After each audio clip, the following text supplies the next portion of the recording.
Good morning. This is Mary Dees, and I am the founder of Love of My Life to Death podcast, where we focus and speak to those who have been affected by domestic homicide and domestic violence awareness. This being Domestic Violence Awareness Month, it's very important. October is a month that we have gone out there and spoken to people weekly, trying to get the word out about how important it is to see the red flags of those that may be in domestic violence situations. And I am so honored today to have Robin Sweigart here with me today. She's going to share the story about her son, who, interesting, I've done a little bit of research where the Bureau of Justice in 2021, which was the same year my sister was murdered and her son, which she'll be telling us about, was murdered.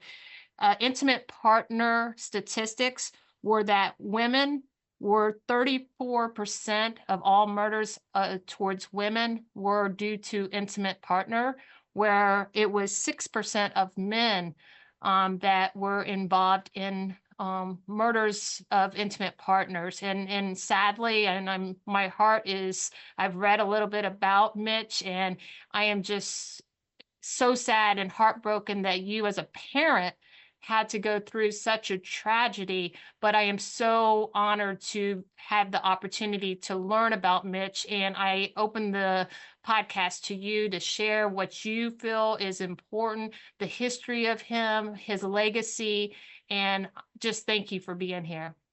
Thank you for having me, Mary. It is I'm a domestic violence survivor myself. So domestic violence awareness has always been something that I have promoted, not to the extent that I find myself wanting to do it now.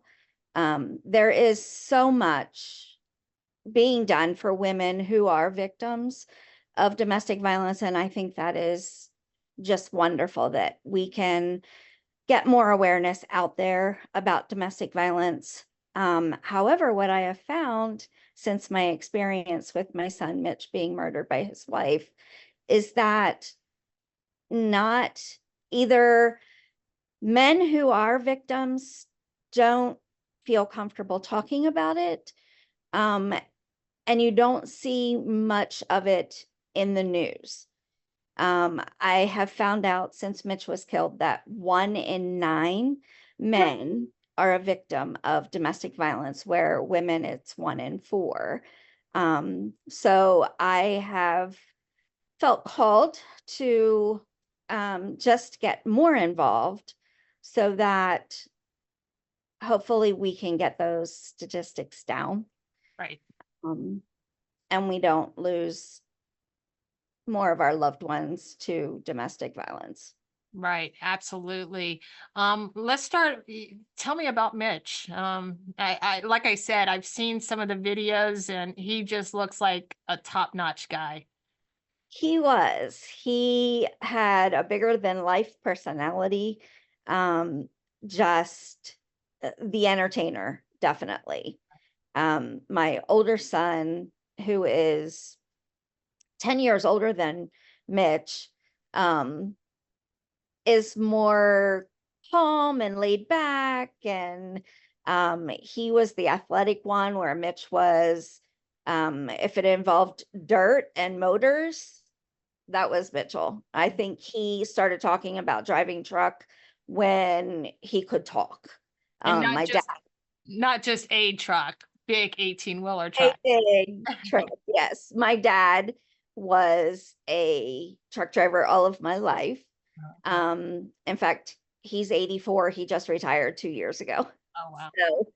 So, Mitch was around it all of his life. And when he got old enough, he would go with my dad in the truck. His favorite trips were when my dad was delivering Harley Davidsons, because then he could go in and look at all the motorcycles, because that was another love of his, was motorcycles. He wanted to race motorcycles, and I thought, I used to tell him that all my gray hair came from him. He was the daredevil. But he just, from the moment he was born, we called him Bubba. Um, very rarely when he was younger did we call him by his name. And it's only, I'd say, within the last few years that I really call him Mitch. He was always Mitchell to me. And maybe that's a mom thing, but his friends, his siblings, all called him Mitch. But when he was younger, he was Bubba because he was average size when he was born, but he quickly gained weight. And by the time he was about 4 months old, he was just a roly-poly little thing. And we insisted that he would play linebacker for the Eagles someday. Little did we know he would have no interest in sports, playing them. He did play baseball when he was younger, and he had one hit in his very short baseball career, and it was a home run. Oh, wow. Well, if you're going to do it right. Yeah, but he left all the sports playing to his brother. Wow. So he has two older sisters as well. Okay. The oldest is 12 years older than Mitch. And then Caitlin is just 3 years older than him. So they were the closest. Okay. And they had similar interest. So they were best friends. So this is really, I mean, it has affected all of us, Yes. but she has really struggled quite a bit. So, but yeah, he was the fun loving. He had this thing he would do in his truck called truck karaoke, where he would play songs, and he was mostly country music, but he would put on like Shania Twain, I Feel Like a Woman, and just sing it at the top of his lungs. Oh. So, and I didn't really discover that until after he was killed. Somebody posted one of his truck karaoke videos, and Right. I was like, how did I not know about this? So it wasn't on the CB radios anymore. They do everything with the video and Yes, and that scares me, and it always scared me with Mitch was that how much they are on their phones because they're Snapchatting each other and making videos, and I can't tell you how many times that I got a Snapchat from him and it was just him filming a buddy that he was passing on the road in his truck, right. and I'm like, "Oh my goodness, like get off your phone while you're driving." But that is how they are today, I guess. Yes. Did he do long distance driving or was it He did. When he first started, well, when he first started driving truck, he was driving for the same company that his dad worked for, hauling fuel oil locally. oh wow. Those are really scary trucks to be driving. Let me just tell you, when I talk about gray hair from this child, I got a call. Well, I had 9 missed calls from him one day, and this was about 5 years before he was killed. Driving fuel truck, and left work one day. I had all these missed calls, and I had a voicemail that said, "Mom, call me as soon as you can." And so by the time he answered the phone, I was already crying. I'm like, "What is wrong? What happened?" And he had left the garage that morning to start his runs delivering fuel oil. And the tankers hold 4,000 gallons of fuel oil. And he was full because he had just left the yard. And he was on a backcountry road and got off the berm of the road Right. and tried correcting himself and rolled his truck. Oh, And there was not much left when I saw the pictures later. And it happened in an area where I grew up. So I knew some of the volunteer firefighters, and one of them, who was the dad of a friend of mine from high school, said, "I don't know how he got out of that truck. Like he somehow crawled out of it. And after he was killed, that came up in my memories on Facebook. And I'm just like, little did we know that, I think it was 5 years later, he wouldn't be here with us. But not because of a truck. Wow. So after a while, he had a friend who was driving, and he said, "Hey, Mitch, my father-in-law is looking for another driver. Why don't you come on board with a company?" And so he did that, and he was driving to Wisconsin, and he did that for about a year or so. And then he switched to the East Coast, and he was going like up into Vermont and Massachusetts. He didn't care for that as much as going out to the Midwest. The northern part of the East Coast, there are not a lot of truck stops, which makes it difficult for truckers who are gone all week long. Right. And he would leave Sunday afternoon and get back sometime on Friday. And his wife did not like his job at all. She wanted him to get off the road and get another job. And her and I had a very good relationship. So I tried explaining to her that this is what he loves. Like, this is what makes him happy other than his family. And she just didn't understand. And a lot of it was, looking back now, was a control issue. She didn't know what he was doing all the time when he was out on the road. Right. And she was constantly accusing him of cheating, which was the furthest thought from his mind. And I even said to one of his really good friends, who's also a truck driver, after Mitch was killed, I said, "I'm a mom. Of course, I'm going to think nothing but the best of my son. You know, he would never do that.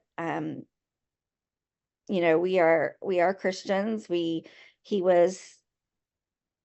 was home, he was at church with his family. And I'm not saying that, you know, Christians don't slip up. I'm like, tell me, like, you knew him. You were out on the road with him. Like, was there somebody else?" He said he loved her beyond words. Like, there was nobody else. Right. And I said, okay, like, thank you for confirming that for me, even though I knew in my heart, like, I know my son. Exactly. And that was the same with my sister, that there was claims of infidelity, and I needed to know, because in my heart of hearts, I knew my sister. I knew what she was a workaholic. She loved her daughter more than anything. There was no time for her to be cheating. And those claims afterwards of, you know, her cheating, and that was the reason why it happened. I needed to know the truth. I needed to, even if it hurt. And I truly believe that she wasn't. And for your son and for my sister, even if they were, they don't deserve to be killed. Right. Right. So Let's go. And I honestly believe, and she had said, while she was in prison and during her trial, that had he not asked for a divorce and tried to get out of the relationship, he would still be alive. And so I know that that's why he's not here, because he tried to get out and she just wasn't having it. Right. I believe that too. that my sister was to a point of, okay, it's time to go our separate ways, and they cannot handle that. They cannot accept that fact, even if it's for their best interest as well. It's a control thing. But can we go back to how did this relationship start? I know he was only 27. Had he had previous serious relationships? What were those like? He did not. He met her when he was 18. They met at a um I don't even know what to call it. I guess it was a bar, but they did country line dancing on the weekends. And it was in Maryland. She was from Maryland. He's from Pennsylvania.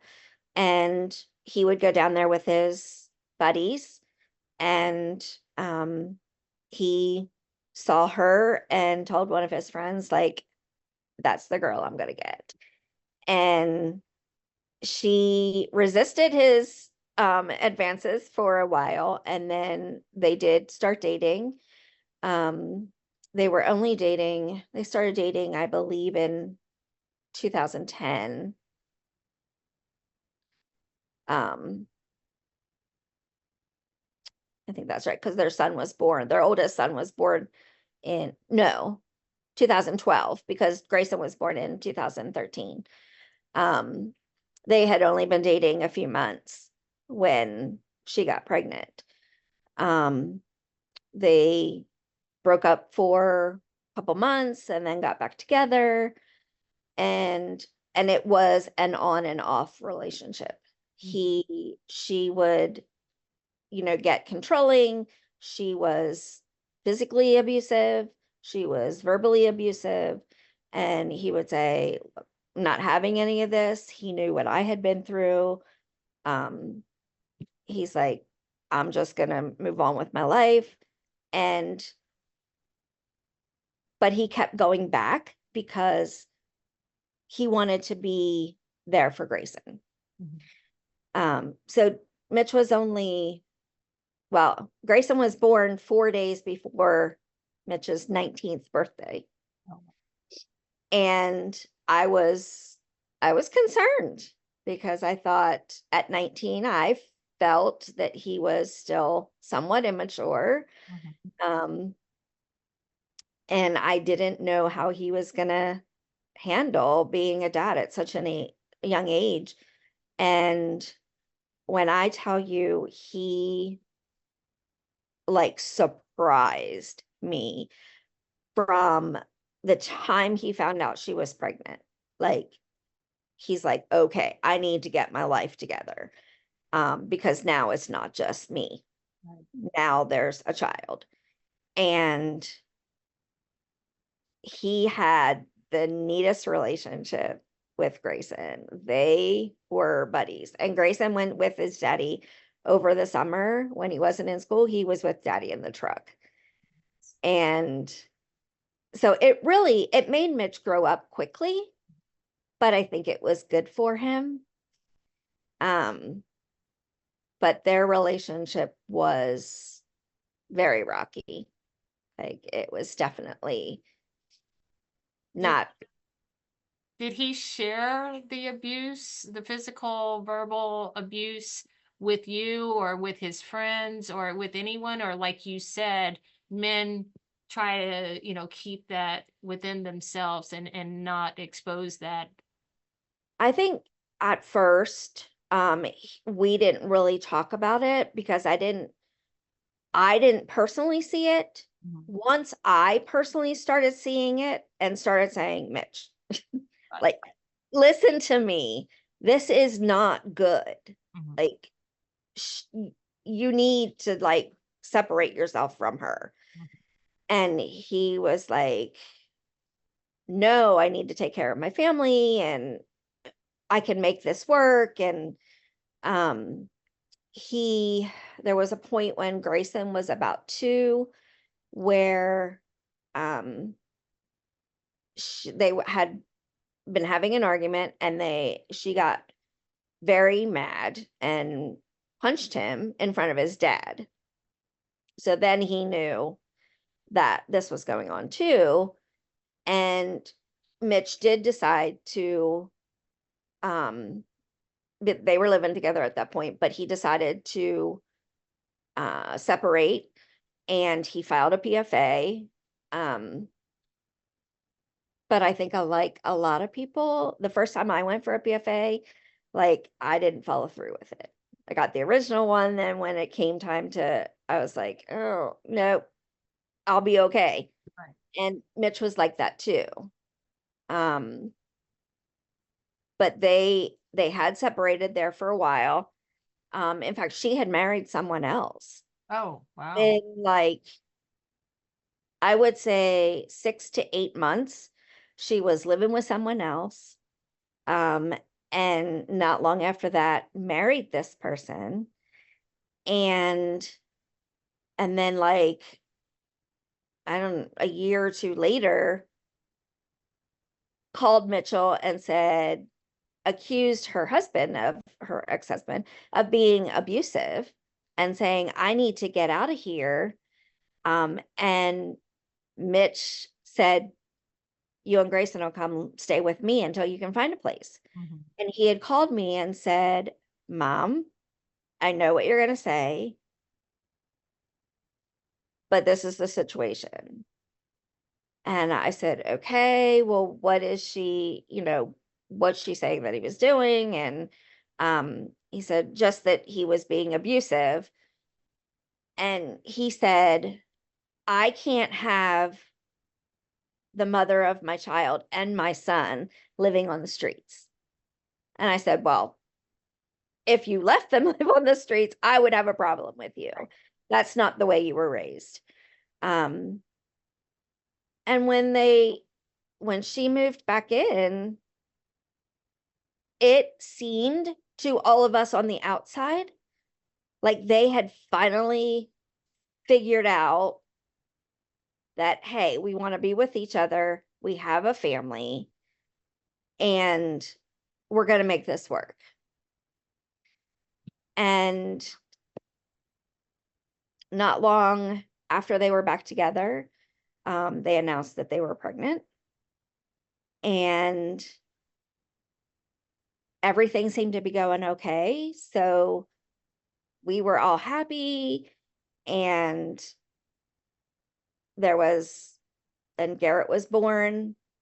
And 6 weeks later, I found out that Garrett was not Mitchell's, that she had been seeing somebody else and got pregnant.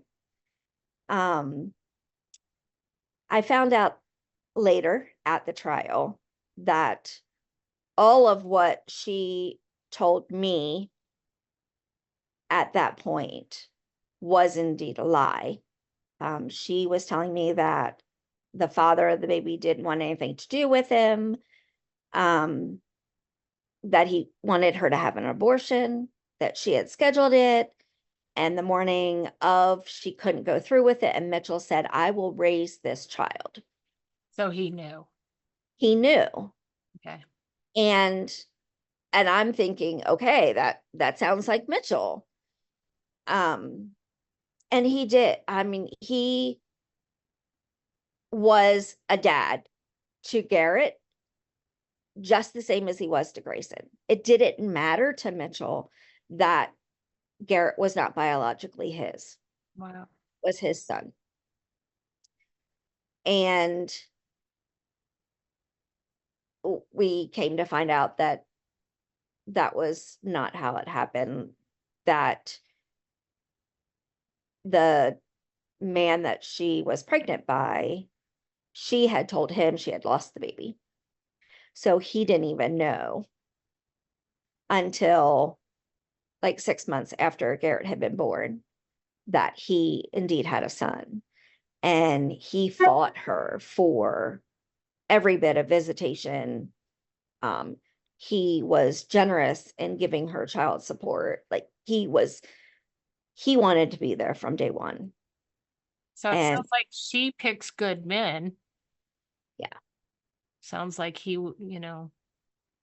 So this wasn't the same gentleman that she married after Mitch. So this was someone else. Yeah. This was somebody that she had met, and he is a Maryland state cop. Um, and oddly enough, the day that she shot Mitchell, he was the first person she called and said, I just put 4 bullets in Mitchell. I'm going home to put a bullet in my head because I can't live in prison. Um, so that was, looking back now, like I had questions about what had the relationship really ended. Um, but then when he testified at the trial, his answers to the questions, I was assured that, at least on his part, there was no intention in being with her.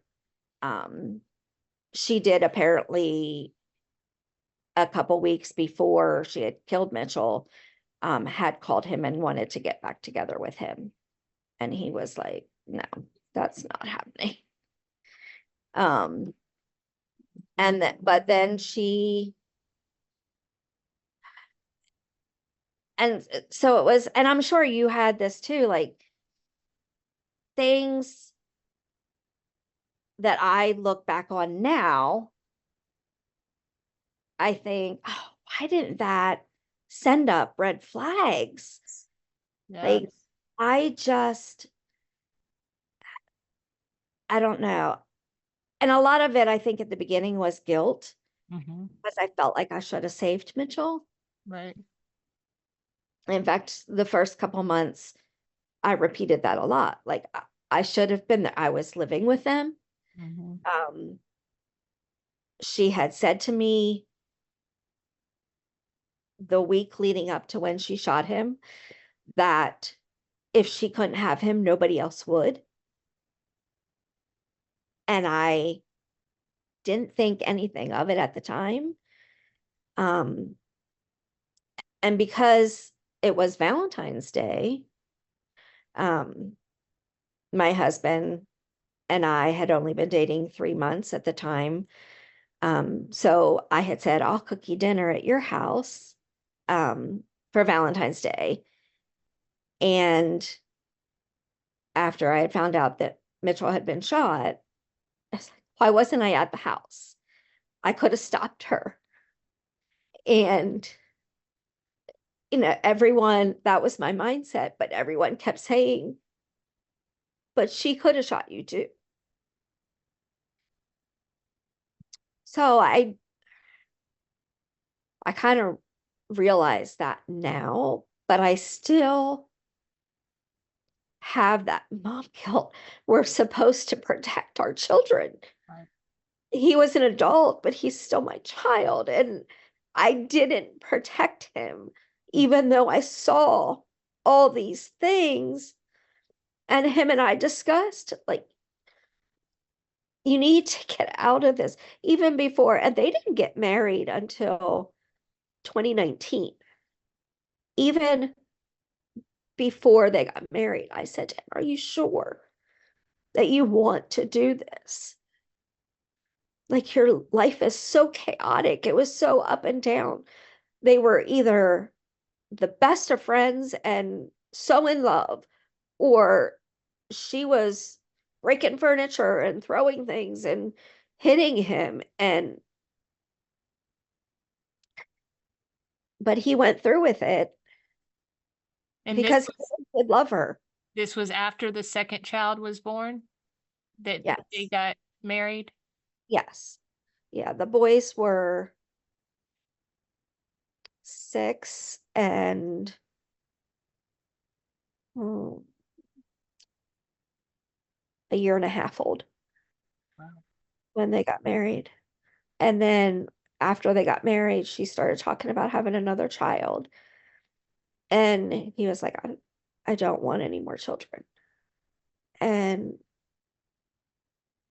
at one point after she got pregnant, um, he was kind of complaining a little bit, and I said, you do understand how this happens. He's like, Mom, if I told her no to having sex, then the cheating accusations got worse. Oh, yes. Yeah. And I said, okay, well, I understand that. But then and so I can honestly say he was not thrilled about having another child until the sonogram revealed it was a girl. And he was so happy that he was having a daughter. Right. And I look at pictures and as much as he loved the boys, Daddy's girl. that girl had his heart. Yeah. I look at pictures. I have a video of him. Sadie was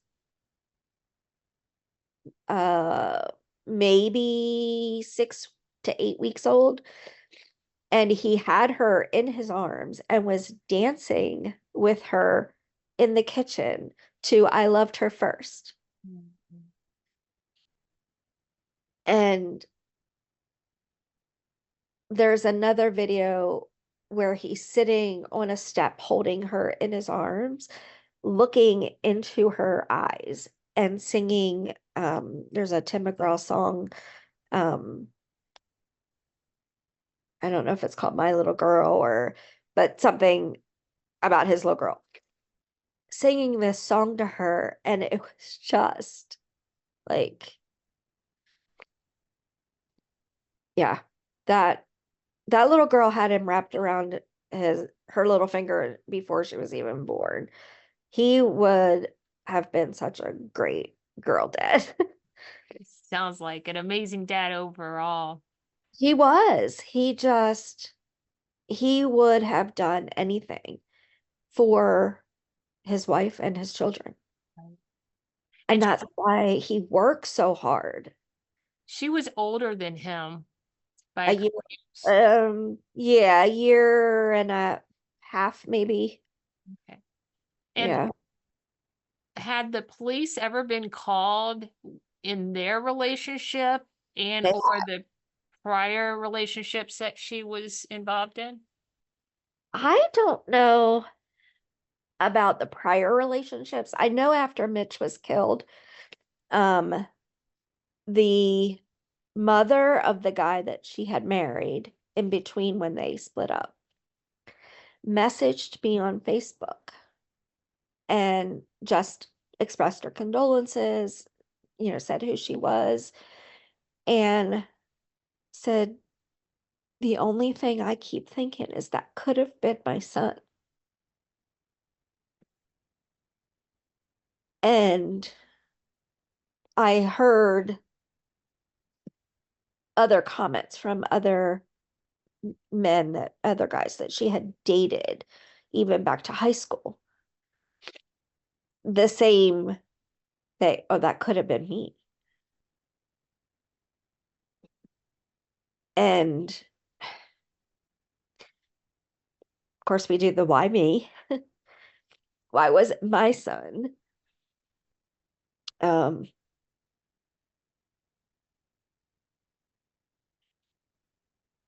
but there had been several instances where Mitchell had called the police, um, just because he couldn't get her, not under control, but I think, looking back now, I think he feared for his life. I know he did, because about, sorry, about 2 weeks prior to him being killed, we were talking on the phone, and he was so tired. She would never let him sleep. Like, he ran all week long, and then he would come home and she would never let him sleep. Like, when Garrett and when Sadie were born, like if he was home, he had to be the one getting up in the middle of the night to feed them. I was like, he needs to sleep. He can't be in that truck and not be asleep. But about 2 weeks prior to him dying, he had said to me that she would call him after she put the kids to bed for the night. And he had to stay on FaceTime with her until she fell asleep. And if she woke up and he was sleeping, she would like raise holy hell to wake him up. I'm like, how are you supposed to function like that? He said, and they would get into such yelling matches. And he said, Mom, I think I'm going to have a heart attack by the time I'm 30. Because he would just get, his heart would race because they would just be in these screaming matches. And I witnessed so many of them, and you could see him not like trying to keep his emotions under control. And she would just egg at him and just until he finally exploded and started yelling back. And there was a night when he was out on the road. She woke me up at 3 o'clock in the morning, accusing him of cheating with a NASCAR driver's girlfriend. How my son would have even have met her is beyond me. But in fact, her mom had questioned him about it. And he said, come on, like, I know I have game, but I don't think I'm that good. That was just the kind of guy he was. Right. But she's yelling at me, your son's cheating, your son's cheating. And she would say, I'm going to kill him, I'm going to kill him. And I called Mitchell, and I'm like, what is going on? And then he told me who she was in an uproar about. I'm like, Danielle, what are you talking about? Like, this doesn't even, no one in their right mind would think this. But she had me up. I was supposed to be at work at 8 o'clock in the morning. And at some point, well, she had told me that she had thrown all of his clothing out into their yard. We had just had a big snowstorm. So there I am at 3:30 in the morning, picking my son's clothes up out of the snow because she disappeared. She took off in her car. I have no idea where she went. All I knew was that I was in this house with these 3 babies. And she finally showed back up at like 9 o'clock in the morning. She's like, you can go to work now. And she went to bed. Wow. I went in and I said, if you think I'm leaving you here in bed sleeping with these 3 kids here, you're out of your mind. Right. So she would wake the kids up in the middle of the night and be like, we're going to look for your father. Oh. But so there was definitely signs. So when the police would get called out, what would they do? And, as a man, I would think, I would guess, and I used to be a police officer, so I do have that experience of going to the scenes where you automatically think that it's the guy's fault or And she would try to make them think it was his right, fault. right. Oh, well, he hit me, he put this mark on me. And Mitchell would be one with the marks on him. Put some And tears in there, and I would be, I'm guessing that Mitch was probably a little nervous about calling the police because it could turn back on him. And yeah. And I know a couple times they were like, do you want to file for a PFA? Fortunately, in Mitchell's case, in that aspect, they always believed him. Like there was always enough signs that she was the culprit, not him. And they would have her leave the house. Mhm. And they would say, we encourage you to file for a PFA. In fact, there was a couple times when they wanted him to have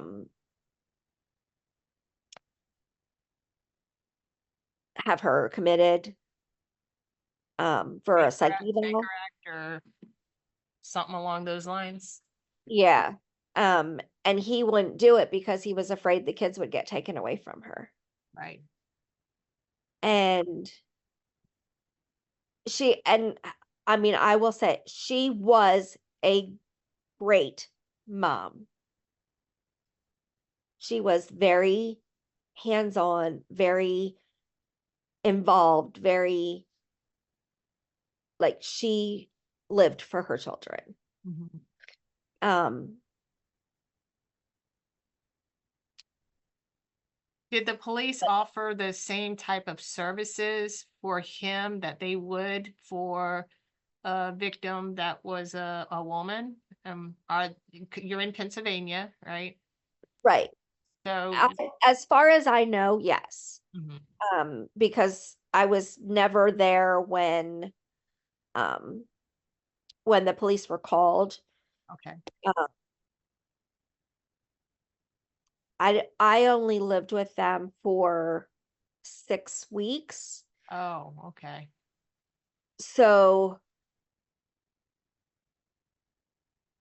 in those 6 weeks, I think they didn't hide it, but I think they tried to solve it themselves and not call the police. Mhm. Um, I think she wanted to present to me that they were okay handling this on their own. She did, and I started to realize this when I was living with them.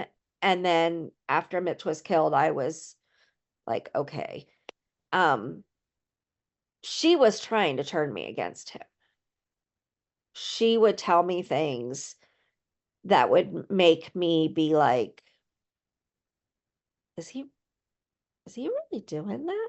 Mhm. Like, and I do remember telling her at one point, Danielle, please don't put me in the middle. Like, I love you both, but he's my son. Right.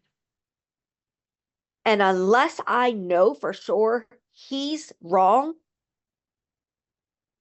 I'm going to take his side. But yet she would continually try to put that wedge between him and I and make me think that things were going on or that he was doing that weren't really happening. Manipulation at its best. Yes. Yeah. Yeah. So the significance of Valentine's Day, was it planned for that day? Was it just another day? Can we talk about that a little bit? I believe in my heart it was planned for that day. Um,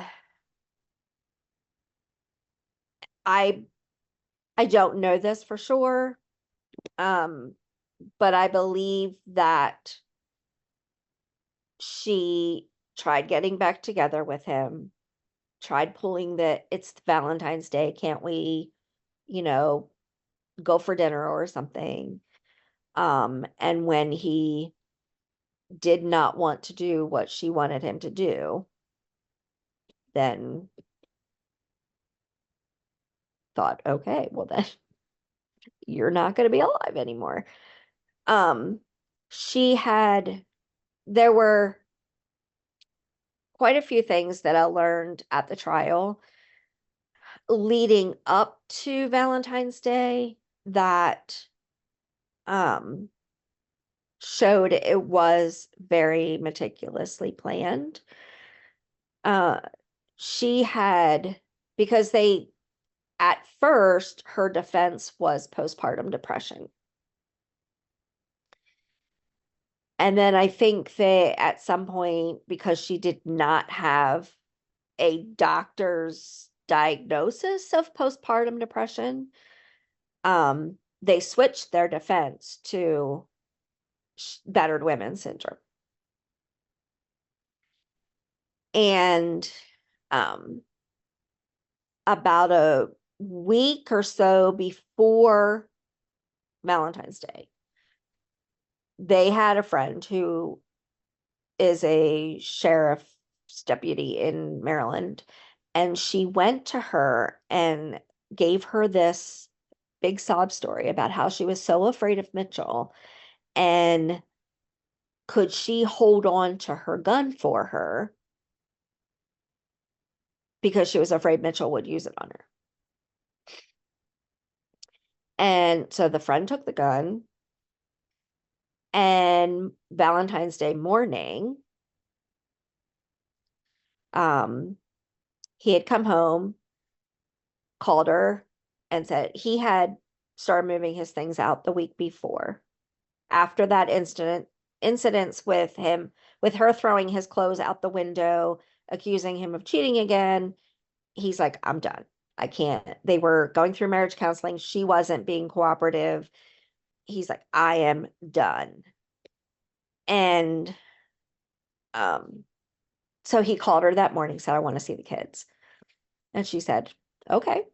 So he went to the house, and she met him at the door with overnight bags for the kids.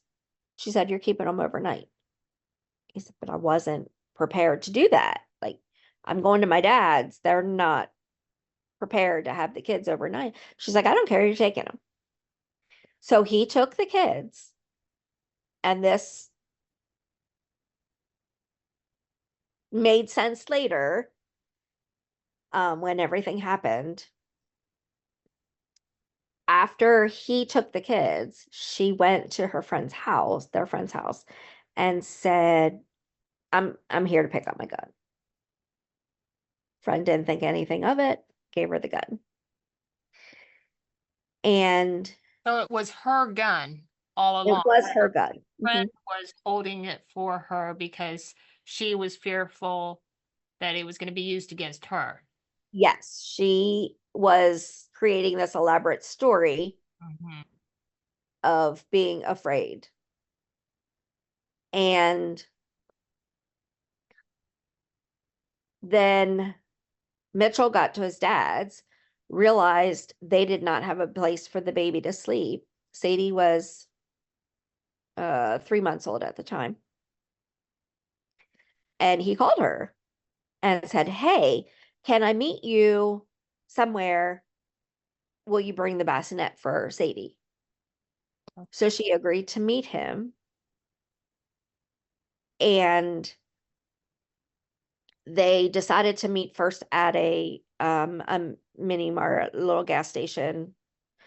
And she played a cat and mouse game with him. They had showed the video from this gas station at the trial, and he got there first. He pulled into a parking space in the front where she would have to drive right past him.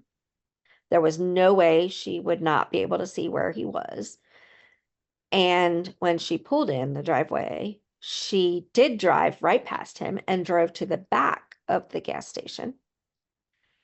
So he backed out of his parking space, went around to the back and parked beside her, got out of his pickup truck, and stood there, waited for her to get out, so that, thinking she's going to get out and get the bassinet and give it to me. And She stays in her vehicle. She backs out and goes to the front of the gas station. And so he gets in his truck and apparently had called her and said, "What are you doing?" I can imagine him saying, "What are you doing? Like, just give me the bassinet."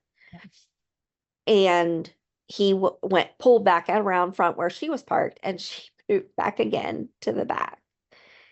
Would not get out of her vehicle.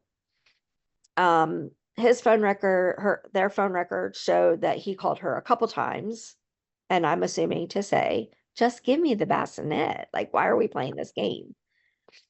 And then she apparently called him and said, "Oh, by the way, I need money to pay the bills this week. Can we run up to the ATM?" Now, there's an ATM at the gas station. Convenience store, right. My feeling is she saw how busy it was, saw how many cameras there were, and decided not to do it there. So they went to an ATM at a bank nearby, and she got there first. She was talking to a friend of theirs on FaceTime. And when he pulled in and parked beside her, Danielle pulled her gun out of the center console and showed it to the friend on the phone and said, "I'm going to kill him," and got out of the car. And this girl could no longer see her, but could hear what was happening. And she heard Mitchell say, "What are you doing? Danielle, what are you doing?" And then heard the first gunshot. There was a brief silence and then 4 more gunshots. She, for being an ex-Marine, was not very aware of her surroundings. There was a car sitting at the ATM. They were parked a little behind the ATM. So this young couple saw her. They heard the first gunshot and then looked back and saw her walk and stand over top of him and shoot him 4 more times in the back. She got back in the car and picked up her phone and said to the friend, "Well, I did it. He got what he deserved," and hung up on her, and then called her ex-boyfriend, who was the cop, and said she had killed Mitchell. And she called her mom and her sister, one of her sisters, and said the exact same thing that she had told him, and then went back to their house. So at the trial, there was a timeline that showed a definite intent. There was no mistaking that she went there. Well, when they finally did a search, once they had her in custody, because she had a 4 or 5 hour standoff with the police at her house. She barricaded herself in the house.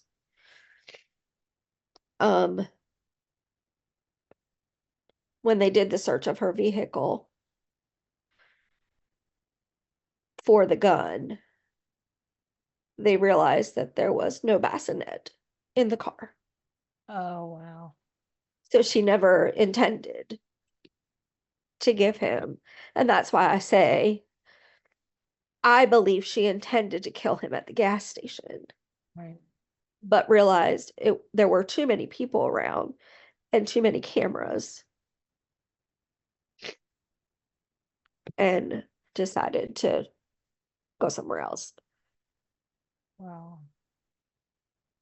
But do you think she had an escape plan? Or do you think ultimately she chickened out of killing herself? I think she chickened out.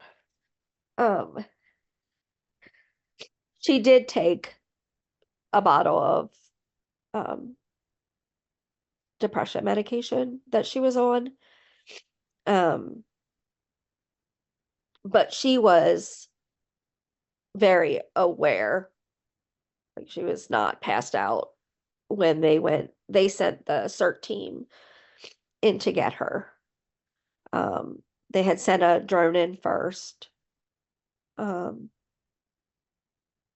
and then the CERT team went in and they physically carried her out of the house. But her mother had told me that the reason she didn't kill herself was because she didn't know where the gun was. Because when she got back in her car after shooting him, she laid it on the passenger seat. And knowing the way she drives, it probably slid off the seat, because when they searched the car, they found it between the passenger seat and the passenger door. So it had gone off the seat. And I wanted to say to her mom, don't give me that. Because if she really wanted to kill herself, she was an ex-Marine. Like, she familiar with guns. Mm. She would have walked around her car because she knew where the gun was. She didn't want to kill. I don't think she had the guts to kill herself. Right. And I remember saying to my husband, because the way I found out was we had just finished our Valentine's dinner I had made. And Danielle's mom had called me and she said, I need to talk to Mike, who is Mitch's dad.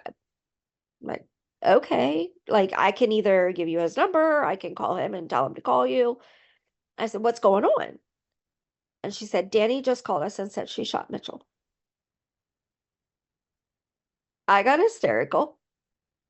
She said, you need to pull yourself together. Like, Oh, you just told me your daughter shot my son. Like, I am not pulling myself together. And I said, let me call Mike and have him call you. So I did that. I called my ex-husband and I said, where's Mitchell? He went to meet Danielle. And I told him what her mom had said. And he said, let me call her and find out what's going on. Well, while he was on the phone with her, he heard the police sirens going past their house. And he said to her, the police are going by our house. Let me go down to the ATM and see what's going on. And when he got there, they had everything all taped off. And an officer had said, you can't be here. This is a crime scene. And he said, that's my son's truck. So when he finally called me back, it was probably a good half an hour, 45 minutes maybe, between the time I had gotten off the phone with him to when he called me back. And I said, what's going on? He said, it's not good. And I said, please don't tell me he's gone. And he said he is.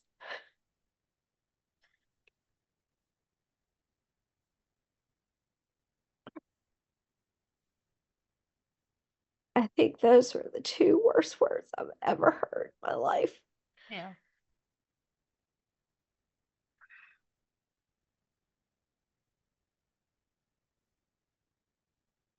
It's You, definitely nothing you'll ever, forget. I'll never forget. it's what- almost 4 years, and I still have nightmares of seeing her shoot him, even though I wasn't there. I do too. I can picture it. And for, dealing with the guilt of, I should have gotten him away from her. I should have been at the house that night. I could have stopped her. Um, I finally, and you hear on the news different things like this where a parent has lost a child, someone has lost a sibling, and you think, oh, that'll never happen to me. Never happened to us. And it's just, I now say, don't think it can't happen to you. Right. Because you never know. No.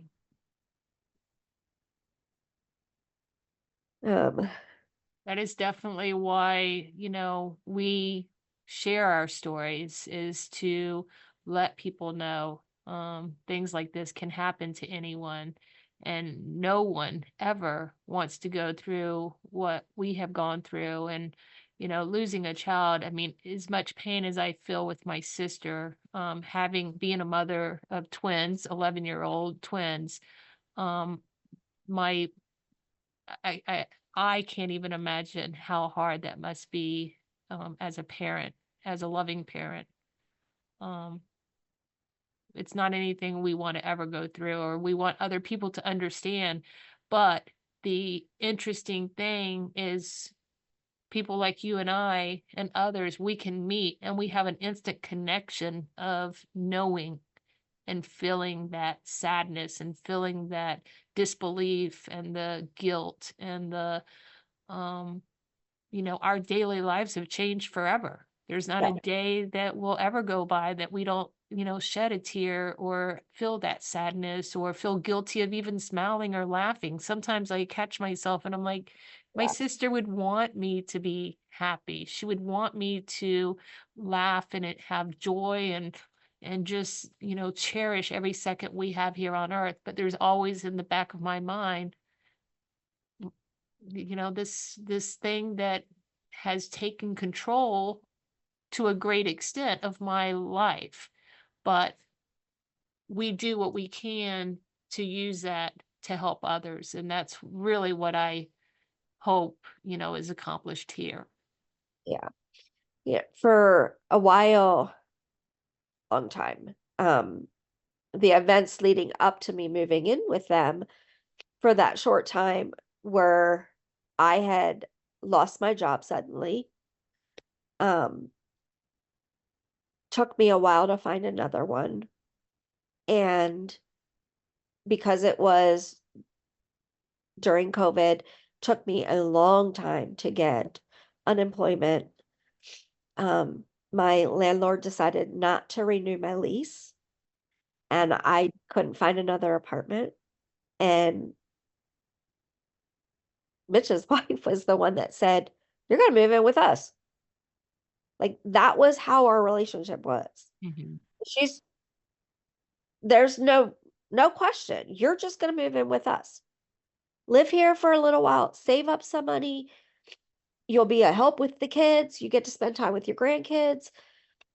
And I was so, like, I was questioning God, like, why is this happening to me? Like, why am I losing my job? Why am I losing my apartment? Like, these things are just like, why is this happening to me right now?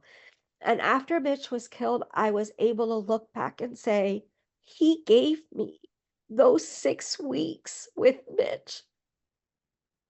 Had I not been living with them, I wouldn't have had that time with him. And what a gift that was. Right. So there's always something that we can find good in the horrible. Yeah. Yeah, my sister living in a different state, we would see each other once, maybe twice a year. And, with COVID and everything else that had, happened, it was amazing because we saw each other 4 times in the last 12 months, um, which was, yeah, I will always cherish. And Right. there is a reason, and we'll never understand it, but one day we know that they're going to be happy to see us again as much as we're happy to see them again. Yes. So how are the children doing? Um, I have not seen, well, Garrett is with his biological father. He was actually with him the day it happened because that was his weekend to be with his dad. So he is with him. As far as I know, he is doing well. But I have not seen him I've seen him like twice, I guess, since Mitch was killed. The first time was like a year and some months after, um, and he didn't know who I was. Like, I had trouble with that because every day when I came home from work, when I was living with them, he would come running from wherever he was in the house. And for him not to know who I was just heartbreaking. Um, Up until the trial, I saw Grayson and Sadie whenever I could. They are in Maryland with her mother. She gave custody to her mom. But up until the trial, she was very nice. Um, and I could go down and see them whenever I wanted. Um, I was at Sadie's first birthday party. Um, After the trial, however, she needed somebody to blame because as a mother, we don't want to blame our children. Right. And even though she knows that Danielle killed him, um, she just, I imagine she just can't wrap her brain around that. So I have been the fall guy, and I am not allowed to see the kids, because she will flat out tell me that it's my fault that Danielle is in prison for the rest of her life. Um, I lied supposedly on the stand at her trial, and that is why she got life from prison instead of the 4 years that she was thinking that she was going to get. Um, all along, they thought that she was going to get manslaughter. How they thought that, I don't know, but they and Danielle's defense attorney was going for 10 years. That obviously didn't happen. So I have not seen Sadie for 2 years. Grayson, I saw there is a truck show. We, as a family, started holding a memorial truck show the June after Mitch was killed. And we did that for 3 years. And this year, my daughter, who is 3 years older than Mitch, was handling the bulk of putting that truck show together. And she lives in Alabama, and the truck show was in Pennsylvania. So it was a lot for her. And this year, she just mentally, physically, emotionally could not do it. So we decided not to do it this year. But there is another truck show locally that stepped in and was like, we still want there to be something for Mitchell. So they extended, instead of having just their truck show on a Saturday, they had a memorial parade of lights on Friday night for Mitch. And my husband and I had planned on going, and because we knew Mitch's truck would be there, Mitch's boss. And we wanted to be there to represent the family. And a lot of times the truck show is when we get to see a lot of Mitch's friends. So we had gotten out of our car, we parked, we got out of our car, and my husband said, "Hey, is that your sister?" And I'm like, "Well, why would she be here?" She didn't say anything about coming. But it was my sister, her husband, my mom and dad. And we're walking across the field towards Mitch's truck. And my sister said, "I wonder if Mike's here yet." And I said, "Oh, is he coming? He didn't say anything to me about coming." He's like, "Yes, and he's bringing Grayson." And I like stopped dead in my tracks. And I'm like, "Grayson's going to be here?" And she's like, "Yeah, didn't you know that?" And I'm like, "No." So we walk over the truck. Grayson's in the truck. And my heart was just beating so fast. And I didn't know what to do. Like, I wanted to run up and like pull him out of the truck and just hug him. And, but I didn't know what he's been told. So my sister went first and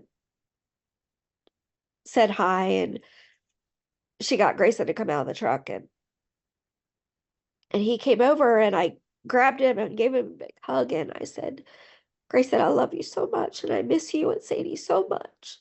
I said, "Just always remember, Nana loves you and Sadie."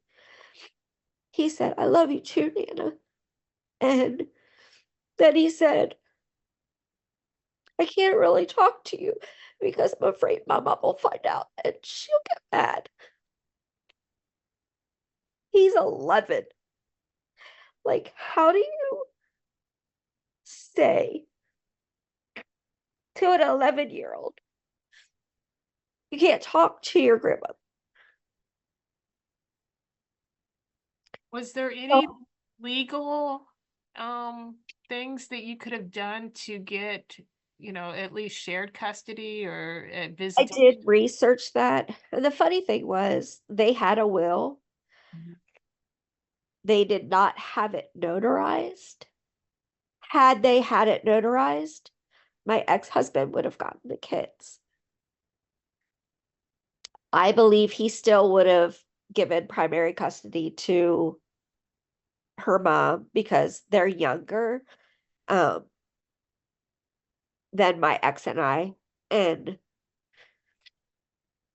I think he still would have said, you should probably have primary custody. But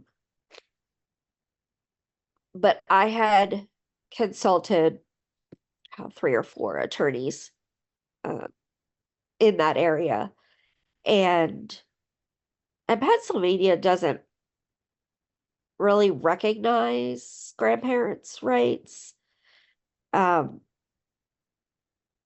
They do, but it's really hard to get them. But the one attorney that really thought they would consider taking my case, the others didn't really want to bother, told me upfront, it's going to be a long, expensive battle, and you may not even get visitation. It was a $5,000 retainer and then $300 an hour after that. Right. I'm on disability. Right. Like, there's no way I can afford something like that. And for the possibility that I wouldn't even get visitation. So after a lot of praying about it, I decided that I would not pursue that. And I will pray that when Grayson and Sadie are old enough, they will come and find me. And just that little interaction that I had with him at the truck show, it gave me a little bit more hope that that will happen. Right. Like he was, Sadie only had me in her life for 3 months. Well, more than that, occasionally in the almost 2 years before the trial. But Grayson, I was there even when I wasn't living with him. A lot of times I would stay there during the week. From the time he was, I don't know, 4, 5, Right. he was with me a lot. And like he stayed with me when they were on their honeymoon. Mhm. So I have to believe that that connection him and I have will be strong enough that when he's old enough and can make his own decisions, that he'll come find Nana. I hope so. I hope so. The picture of him in the little truck with it is so cute. And I have That, to say the convoy and the memorial, it was just so touching. As I had shared with you after watching it, it was very moving, and you could tell how amazing Mitch was based off of, the amount of trucks that showed up. And just, I've seen motorcycles do it. I've never seen semi trucks do it. And that was just, it was moving. yeah, where we live in Pennsylvania. I mean, we are in the heart of Amish country. So there is Lancaster, Pennsylvania is, I mean, there's outlets and like people come from all over to shop and to see the Amish and whatever. And one of the roads that they had, two of the roads that they had on their route, because they went from the church, our church where we had the memorial service, to STBI, which is a dock where Mitch would load out of. Mhm. Um, they stopped traffic for the trucks to go through on these two major roads. Wow. And I still, every once in a while, one of his buddies will post a part of the convoy or something else that there's a national truck magazine called Large Car Mag that is actually based locally. He did 4 days later, 4 days after Mitch was killed, I believe, he did a little video clip of um, Mitch in his truck. Um, and after we were messaging back and forth last night, and you had said about watching the convoy, and I had never watched it completely through. I could never make it the whole way. And I did last night through a lot of tears, but I finally was able to watch the whole thing from beginning to end. And I think, if I remember correctly, there were 85 trucks. Wow. At his first truck show, we had just over 100. And from all, like his memorial service, there was a guy he grew up in Pennsylvania, but he's in Minnesota now. He came. Um, there's a father and son trucking duo that is from Iowa that came to Mitch's memorial service. And just like I had messaged you, the trucking community, like firefighters and police, is so tight. And they surrounded us with so much love. My ex's kitchen, him and his wife's kitchen, was 3/4 of the way piled from floor to ceiling with boxes of diapers for the baby, of t-shirts, of miniature trucks, of anything you could possibly imagine that trucking companies all over the United States sent for Grayson. Wow. I could not believe the amount of stuff that was sent. And then we found out that someone who makes these little go-karts to look like 18-wheeler trucks had heard what happened, knew of my son, and he's from Wisconsin or something, got a hold of my daughter and said, I want to make one of these trucks for Grayson. And my son's boss sent another one of his drivers out to Wisconsin to pick it up. It came in here plain white, and it went to someone in here that paints trucks, painted it to look just like Mitch's truck. It had a Peterbilt seat in it that could adjust as he grows. It had a CB in it. Wow.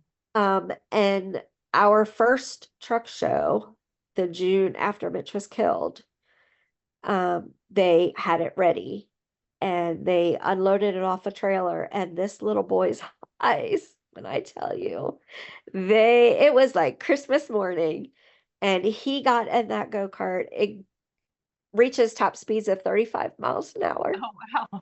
And he zipped around the truck show all day long in that thing. And then of course we got pictures taken of the go-kart sitting next to his daddy's truck with Grayson standing there. And yeah, so the trucking community, and I kind of knew that because of my dad being in trucking, but they went over and beyond what I ever would have expected. And there are still a handful of his friends. There's one guy in particular that was driving for somebody else. And him and Mitch used to talk. Mitch's dream was to own his own truck. And the very last conversation I had with him 2 days before he died, he said, "Mom, I figured out if I save $200 a month, I can have my own truck in 2 years." So this gentleman, because of all their conversations, said, "It's now or never." And he quit his job and bought a truck. Oh. And every chance he gets, he will post something about, "This is all because of you, Mitch." Wow. He just had some sweatshirts made with he's the 717 milkman. And on the back, he put, "In loving memory of," he had his 2 grandmothers, and then Mitch, and then another local kid that was killed earlier this year in an ATV accident. But I'm like, you didn't need to do that.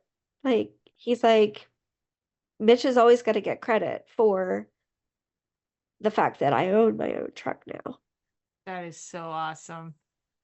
So, I know, as I'm sure you do, there comes a point when friends that you've had forever, they've moved on with their lives, and they don't know what to say anymore, and they don't understand, or they can't,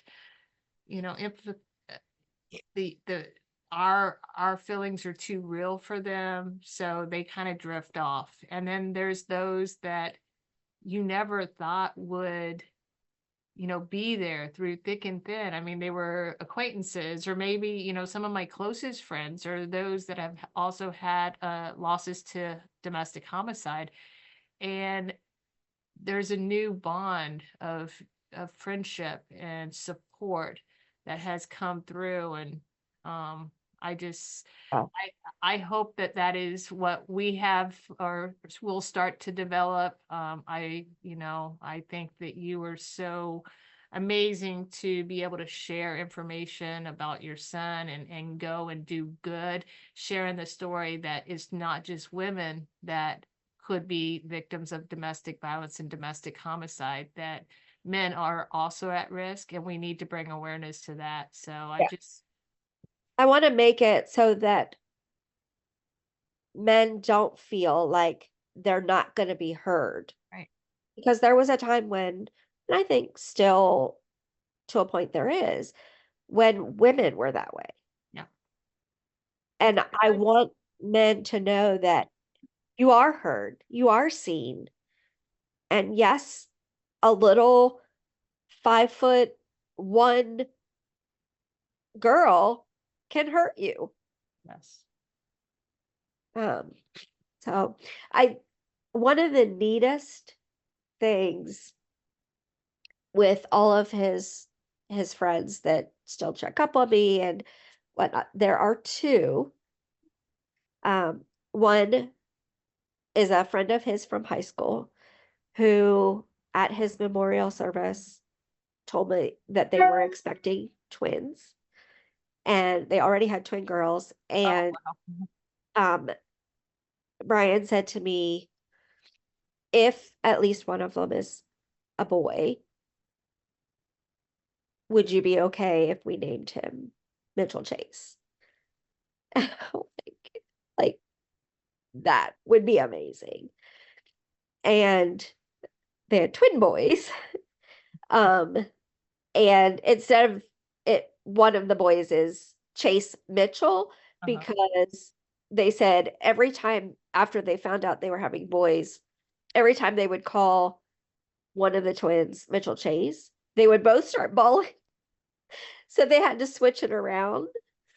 And then the guy that was Mitchell's best man, him and his wife had two little girls, and they had a little boy. He's now 2, and his name is Mitchell. Wow. And they just told me this summer I went to see them. And well, I took Mitchell, baby Mitchell, a teddy bear that I had made out of one of Mitchell's shirts for him. And they told me that they are expecting again, and her due date is Valentine's Day. Oh, what? And I said, I don't celebrate that holiday anymore. My poor husband. Like, do not get me flowers. Do not get me a card. We don't celebrate Valentine's Day. There's nothing to celebrate about that day. And I said to her, that wouldn't it be amazing if that baby was born on Valentine's Day? To give a blessing to that day. Yeah. And again, I believe that that's what they want for us to do. They want us to see the positives and the legacy. Obviously he's left quite a legacy, not only with Grayson, but with, other little boys named Mitch, and a girl could be named Mitch too. So we can welcome girls named Mitch. But outstanding young man, I can tell. I just feel it. I felt it last night watching the videos, looking at the pictures, and it's a true loss, not just to you, but to the world. But we know where he is, and we know that he is safe, and that, there is joy and all of the I peace. will see him again. Yes, we will. And I get to meet him. Yes. Yes. Yeah. So, but thank you so much for taking your time and sharing your story. Is there anything else you would like to say or? I don't think so. I really hope that by sharing my story, and it's funny because some days I can, and I'm sure you're the same way, I can get through the whole thing, not shed a tear, and then I wonder what's wrong with me. Um, and there are days like today where it's it's tough. But We truly love, and yeah, that's where those tears we truly miss. You know, there's nothing to be ashamed of for showing our true feelings, and you know, that's what we're doing this for, is that it can happen to anyone. We hope that it doesn't happen to anyone that we know. We hope it doesn't happen ever, but it will. Sadly, it happens every day. yeah. So But my hope is that if this saves just one, that's it. Just one. then it was it was worth it. Right.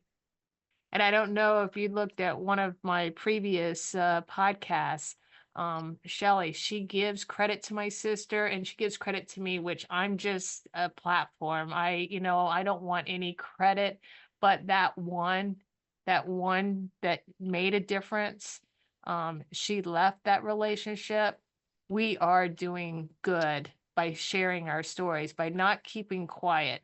You know, people need to know who Reese is. People need to know who Mitch is. People need to know their names and know that these were people that were loved, that were, good parents, and, brought good to the world. And they had a tragic loss to their lives, but their names will carry on. And I truly believe that. Yes. Yeah. Thank you so much. And let's stay in touch. If there's ever anything you would like to share, please contact me. We'd love to have you back. Okay. Thank you All so right. much, Mary. Thank you. Bye-bye. Bye.